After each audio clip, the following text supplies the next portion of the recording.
So welcome to week 7 of Communicating in a Crisis and Beyond. We're using this now as an opportunity to optimize maybe things or do a bit of housekeeping. The first few episodes in the series of 12, which I think hopefully it means we're past the halfway point.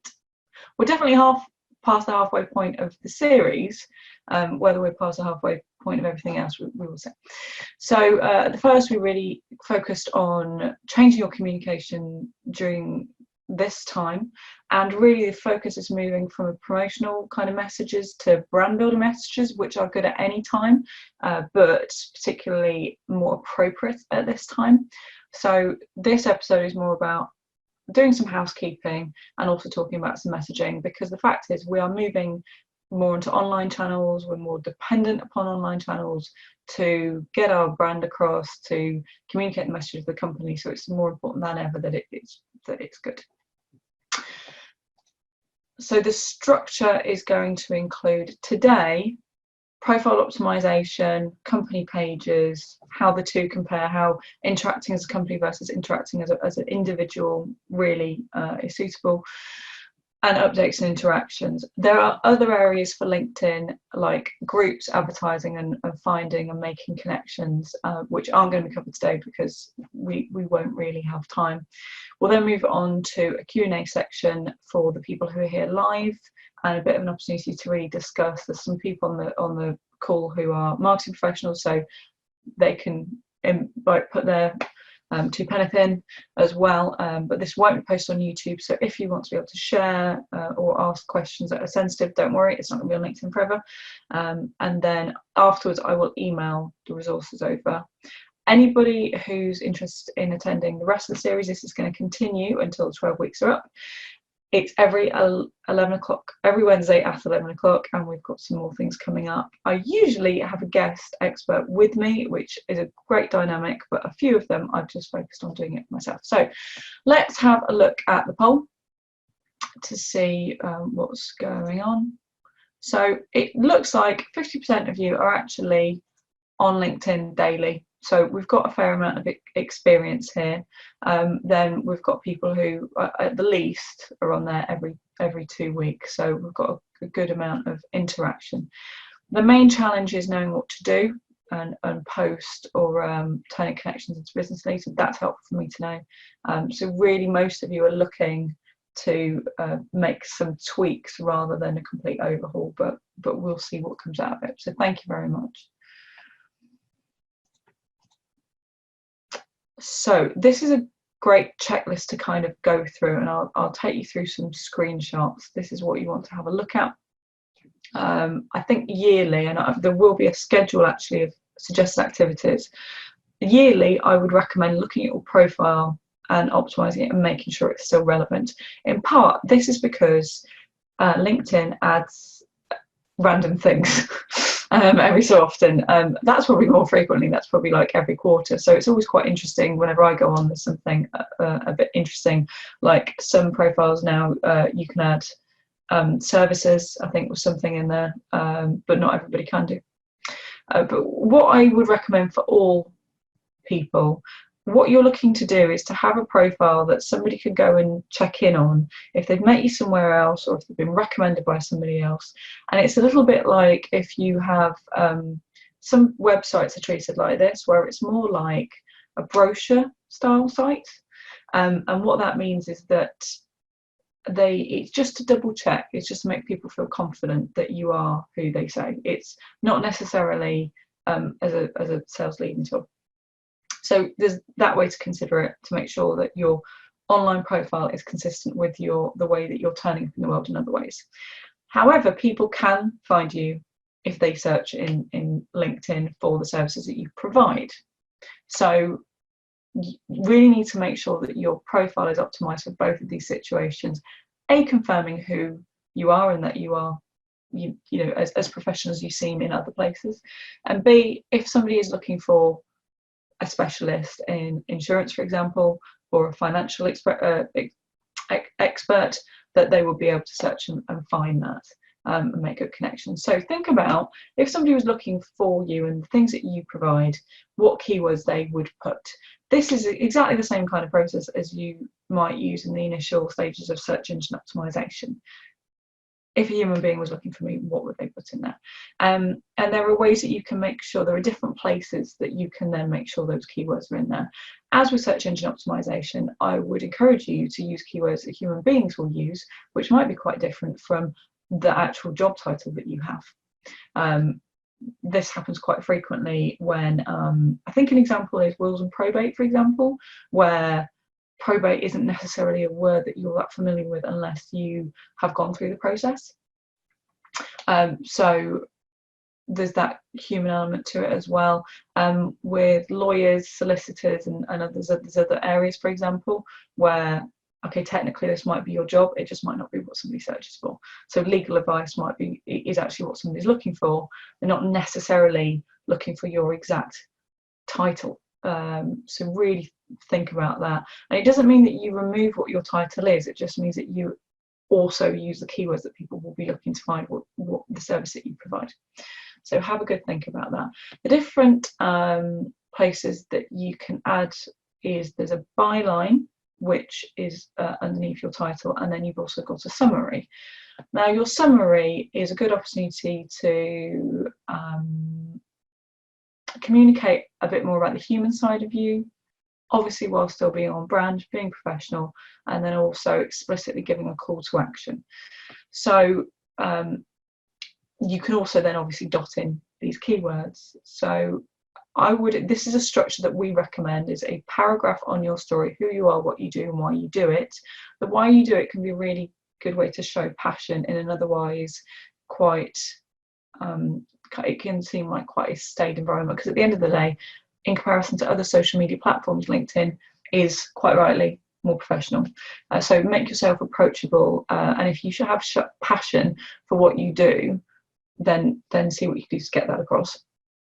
Then talk about who you want to work with and why they may want to work with you, and then move to a call to action. This helps you to manage exactly how people communicate with you, because otherwise your phone numbers may be on there, they could email you on LinkedIn, there could be an email address, so they could do any of those. It can be helpful with getting somebody to actually get in contact with you if you say, well, the best way to contact me is in this way. If you have an offer here, an explicit marketing review, as we do, a website review, a social media, or a free financial consultation that you provide, then any information about that is quite explicit, rather than give me a call, where people most people don't want to waste your time. So just in case it's not quite right, they may not get in contact because they don't know where to start. So it makes it easier for them. Now, there's one thing that I'd say about this summary, is that actually the beginning is starting with who you are. You might want to flip it around, because the second item I put is who you want to work with and why they may want to work with you. That really, from a copywriting point of view, means that you are more likely to kind of land with them where they are thinking, okay, well, this is how I feel. So you might want to switch those around, so that you're beginning with what they're concerned about, making sure that you're really resonating with them, and then saying, okay, well, now a little bit about me. So I think those are the three things that you want to include, but you can switch those around as well. I then have a look through all of your contact information and links. It can be surprising how often somebody's website address that they have, and I'll show you where these things are. Website address is where they used to work, an email address, their Hotmail, and things like that. So just check it. And also, you have the potential to add call to action and add services depending on what LinkedIn has pulled out for you. So services, for example, I've put in with some of our reviews, but I've also heard from somebody in my networking circle who said that they weren't able to find that area. This is a reason why you keep on going back and checking. I think it's because I had a paid account for a while, and then I stopped and they gave it to me. But from what I've seen, it is available on free accounts, but they're rolling it out starting in America. And by this point, it can be everywhere. So check what's available to you. You'd also want to have a look at your profile, your picture and optimizing it, you're going to be relying on your picture to make the right impression far more than you used to. It's always been important, but have a look at that. And at the end of the day, it's going to be very difficult for you to get a professional photographer to do it at the moment, but there's an awful lot of tools and tips online from photographers on how to get a good photo done at home in the short term, and then obviously try and get a professional one. If it's obvious that someone's been cropped off the side of it, that's not brilliant. And I'll take you through Photo Feeler. Then you can also select what shows in your public profile and add a hero picture. So I'm just going to take you through step by step of implementing these steps. What I've done is highlighted in purple where and this is actually an old summary where it includes the word marketing, because I do want somebody to find me for marketing. There are other things in here like websites is likely, I've actually missed, I can see another marketing in here, but if there are any other, do you know what, I've seen another marketing. There's more marketing than I've even highlighted. But there's website review. I've been quite explicit about the calls to action, about the opportunities there. Underneath that, you can see a link where it says get a free website review and report and claim your free marketing consultation. These are the services areas that I'm talking about. If it was working properly, there should be an image showing there, but it just keeps on breaking. So what you can see as well from the structure is I've said a bit about my experience. I am focusing on me, so I consider switching that around. How I normally like to work with people, but I've also admitted to being a nerd at heart, so love problem solving and things like that. So there's a little bit more about me as a human being rather than a human doing. If we move forward, then you can also see where you find contact information. I've highlighted in red, this is where you look. And I've also highlighted just below that where the marketing services, where you would find that if it's available on your profile. So those are the places to have a look. And it is like a wizard. So from the contact information, I'm not going to take you through how to do that. If you've managed to set up a profile on LinkedIn, you will also be able to find how to edit your contact information once you know where it is. And it's there at the moment. So then I'll draw your attention to the top right. There's an area called Edit Public Profile and URL. And this is a nice bit to know that's there for as a self-awareness. The very top is where you can edit your URL. And this is particularly important if you are adding it to your email signature, for example, and you want as a fallback, some people in their email signature, they've got an image and then that's hyperlinked. The problem is if somebody's email strips that out, and that does happen sometimes, then that link is lost. So if you want to put the actual URL, making it quite tidy is useful.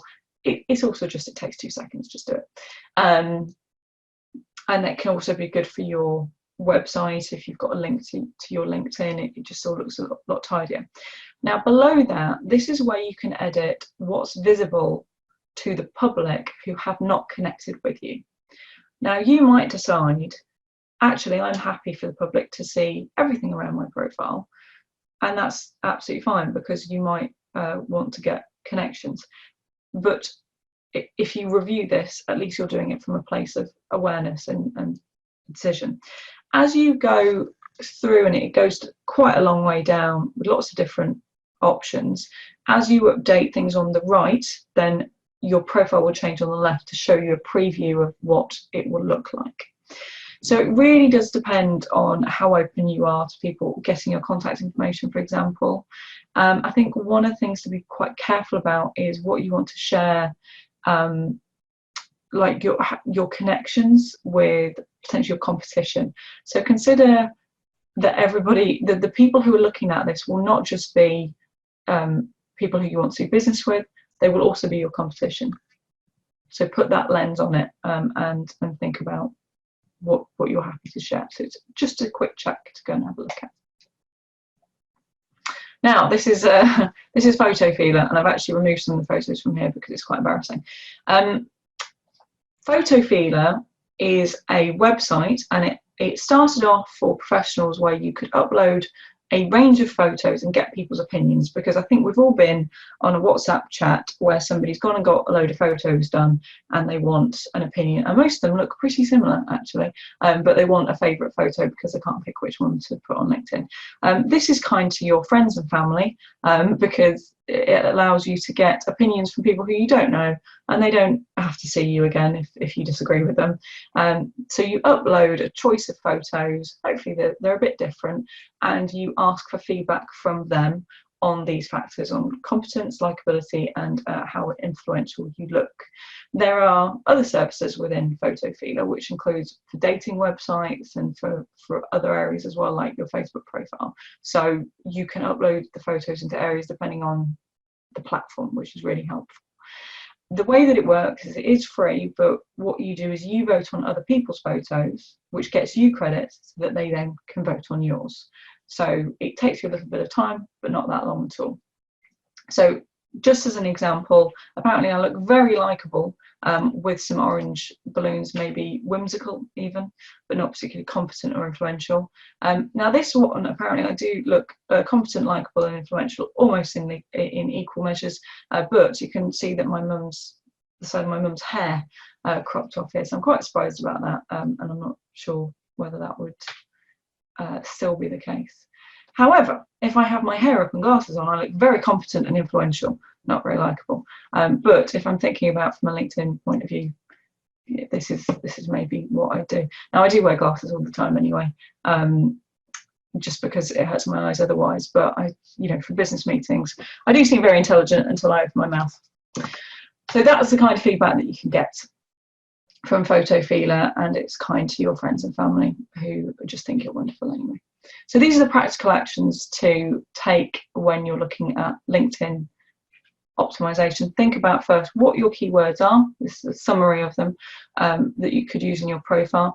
Can you rewrite parts of your profile, but particularly your summary, to include the keywords? Maybe it's in your job title. For some people, I've put managing director at the ideal marketing company, but some people put things which are more about what the service that they do, and I think that's a really nice way of doing it, where their byline is more about being about the service that they provide than their job title. So that could be a way of getting it in as well. And every time they comment on something, that byline is showing, so it's underneath their names. It's a really nice way of reminding people what it is that you do. Have a look at your public profile to see whether what's there is what you actually want to be showing. Is your contact information up to date? And look at the structure.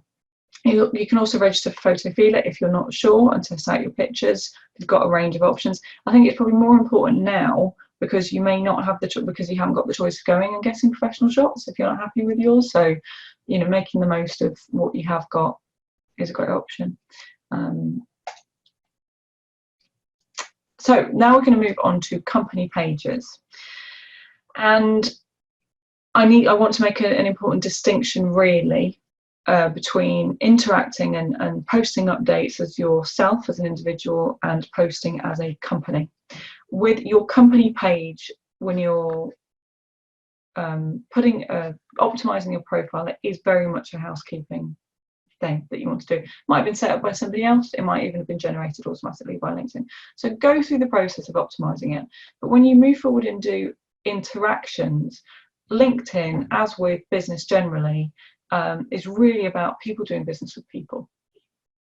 And you will get far more interactions posting the same message from an individual account as you do from a company page account. So if you have members of staff,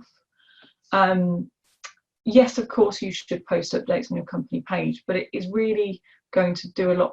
You are going to get far more engagement and interaction if you give your team members the LinkedIn training and encourage them, if not force them, to interact on LinkedIn, because it's going to make such a big difference. Provide them with the support that they need.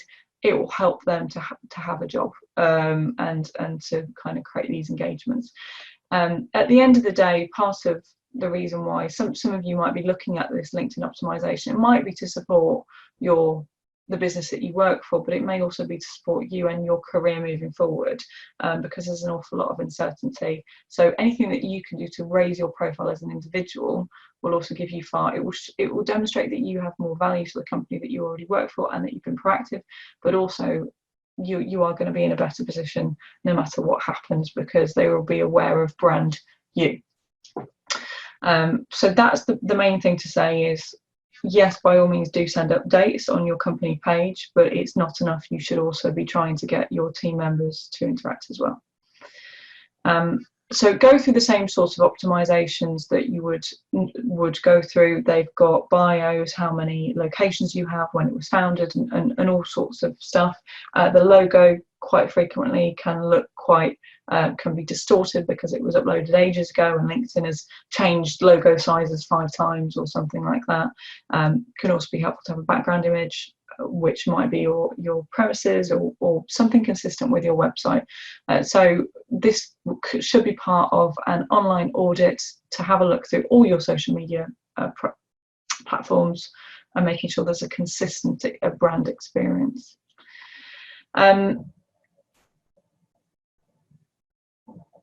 The other thing that you may want to do as an individual, and for anybody who works in your team, is to ensure that their job, when you scroll down, you can see people's work history and their current company that they're working for should be there. There is an option there that when you add in who you work for, so I put the Ideal Marketing Company, that you can make it so you select the company page, and what that creates is a link that if anybody clicks on the Ideal Marketing Company that's in my list as my current job, they will come through to the company page automatically. However, not everybody does that. Some people, when they put in what their current job is, they just write the name of the company. What that means is it kind of stops an opportunity for a through flow of traffic that could naturally happen. The way that you can find out how many of your employees or team members have done this correctly is if you go to your company page, you can see on the right hand side it says the number of people who work here, and you can click on there. Everybody who's there has set it up so that their profile and the linked company page are linked correctly. Anybody who's not has not. So it's quite an easy process to go through, and what it means is that somebody might find me as an individual, click through to the company page, see what else we've been doing, might see anybody else, oh, I also know them, and it's a much more kind of investigative opportunity for them. If you think about the fact that some people are looking at your profile or looking at the company page because they're double checking who you are, because they've met you before, or they've been told that you're worth getting in contact with, it means that they can find far more information more easily and just confirm what it is that they're looking for. So that's quite a nice thing to do. The other thing that you can do is you can post, when you post something to your company page, you can share that with all of your employees or all of the people who are working for it, to encourage them to post it then on their profiles. So you do have a limit on how frequently you can do this, because well, I think it's so that you don't bother everyone who works for you all the time, but once every, I think, couple of weeks. But that's a really nice thing that you can do, and if somebody's not linked, then that's not an option.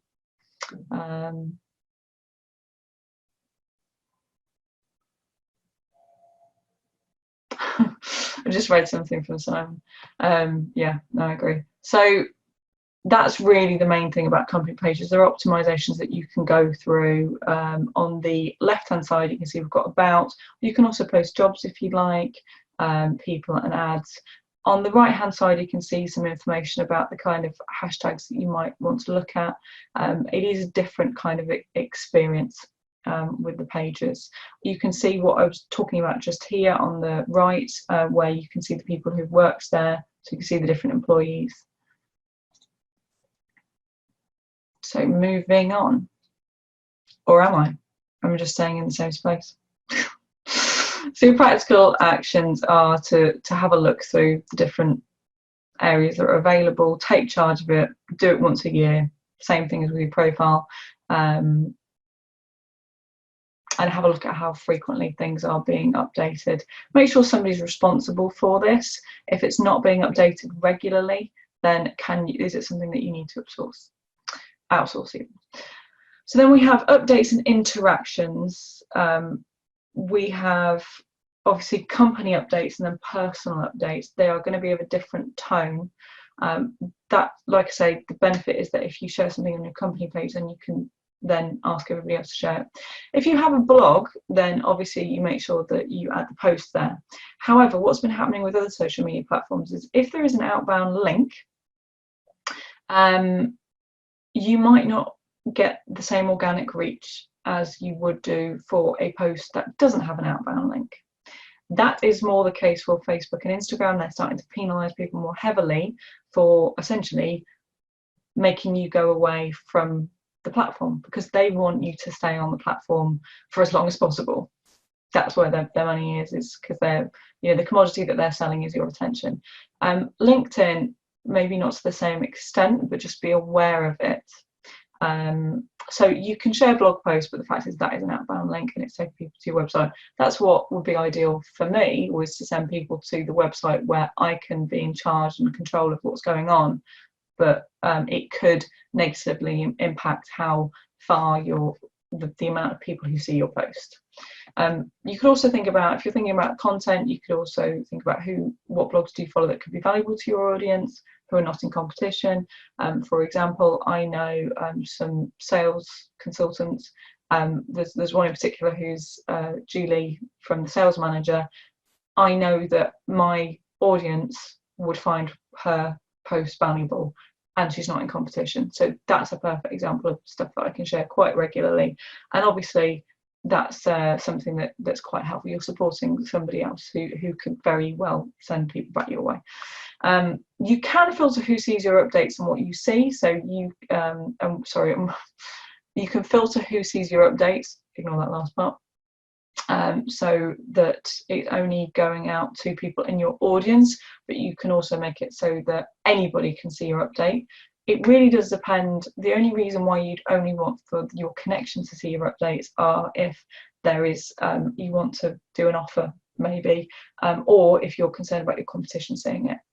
So those are the main reasons to think about that. So you want to make sure that you also interact with others as part of your routine. If you turn up on LinkedIn and think, well, I haven't got anything to post, I'm not sure what to do. What might be happening there is if you're scrolling through your feed and you're like, I don't really have anything that I want to say or like, or, I'm not that keen on what I'm seeing, and I don't really feel like I can authentically engage with these people. It could be that you've got too many connections, and it could be because you're not interacting regularly enough. At the end of the day, social media websites they run off algorithms where if you don't give them information to work on, they can't improve your experience. The more that you engage with things that you like, the more that you will see things that you like, because the algorithm will figure that out. They'll be like, well, she's engaging with this particular page a lot, I'm going to show her more of those interactions. The same thing happens with any other platform. It's just they might be using a different algorithm there. At the end of the day, their job is to keep you coming back as frequently as possible and staying there for as long as possible. So that's the main thing, that because they're selling your attention. So that's the main thing. And if they've got nothing to go off, then you're going to keep seeing rubbish. So what I encourage you to do is have a look at your connections and see if you've just got a load of people who are relevant, and proactively look for things that you are interested in seeing, and then you will start to get a better quality feed because LinkedIn has something to work with. You might just need a big cull, to be honest. So there's also the kind of content that you could share are things like days of the year. This is something that Laura Ann Williams from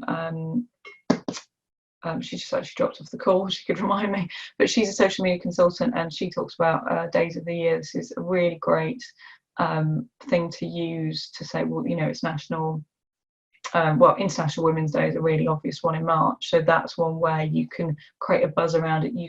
It could just be one post to maybe, we've got an all-female team as it happens at the moment, so we could share something about that, but we could extend it to a whole webinar or blog post, and you can do all sorts of things around there. So that's one place that you can look for content. Did you know is an opportunity for you to demonstrate your authority and expertise to your audience. So it might be, for example, Margot Clark, who talks about bookkeeping, management accounts and pricing. There are quite a few things that she's told me about bookkeeping qualifications and kind of the standards that are required that were quite a surprise to me, because they're assumptions. So, and that did, when she pointed certain things out, it did elevate what I thought, and this was early days, but it elevated her in my opinion, because she was telling me something that was useful and shocking. There's also Meet the Team, so that people can get to know you and the people who are on your team. And hashtags, not everybody uses very well, and it's difficult to, some people just don't use them correctly, or are not sure how to use them. Hashtags are probably at the end of a lot of social media posts to demonstrate what your post is about, and it's almost like adding categories. It's saying this post, even though it doesn't say this keyword in this, is about these topics. For example, business, marketing, and it might be that some of the words are actually in the subject that you or in the post content, but they can be they're a way to signpost the subject that you're writing about. Now, what that then means is that people can follow the hashtag. So I might want to follow a hashtag digital marketing, business owners, that sort of thing. So I can then look for any post that has that hashtag, and it enables me to filter my feed according to a subject. So by including hashtags at the bottom or sometimes in the body of your post, it means that people can find your post whether or not they're connected to you by filtering their feed. So that's an available option. Not everybody does this. Not everybody uses it in that way, and actually hashtags are a really good way of finding content to share. So they are a way of being found and finding the kind of categories of content that you'd like to find. Otherwise, your LinkedIn feed is mostly going to be filled with people who you've already connected with and companies that you already know about. It's a great way to explore and find new things. Also think about what common problems or questions your clients have.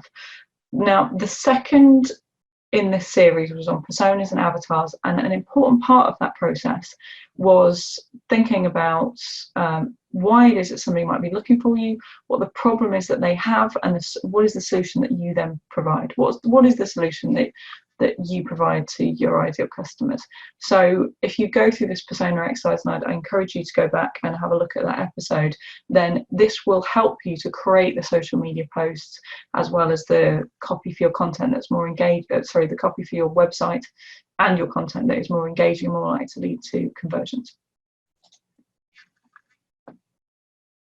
So the different places that you can go for this information, as I've said, you can go to LinkedIn because you can see what people in your network have shared, but also if you use hashtags, you can find their content to reshare to your audience.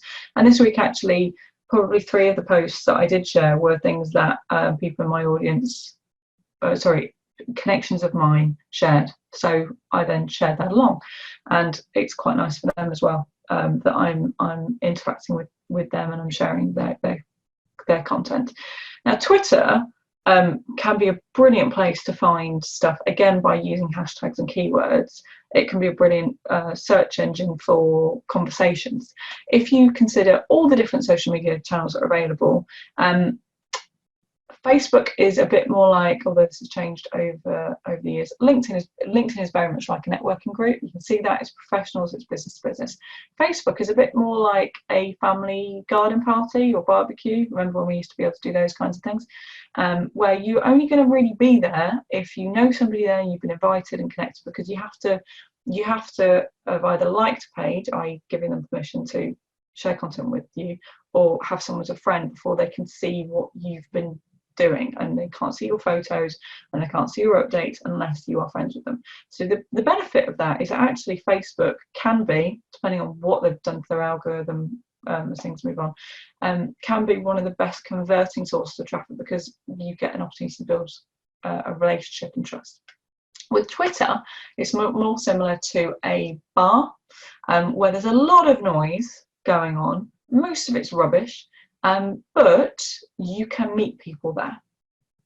That's a fact. You can earwig someone's conversation, you can listen in, and you can get involved. But as with a bar, you wouldn't continue the whole of your relationship in that environment, because it's generally quite poor quality. And obviously, the conversation is quite short. In a bar, it's because it's noisy. In Twitter, you've got a limited character count, but it is quite short. So you can use it as a search engine for conversations that are going on and jump in. There's obviously your own company blog, already talked about, and other companies, newsletters. Actually, some of the best content ideas that I get, all the food for thought, are newsletters that I have access to, where I obviously share where credit's due, but it also makes me think about other ways for me to look at my business. RSS feeds I'm actually going to jump over because it's not as relevant anymore, but Google Alerts are a brilliant tool if you haven't already got set up.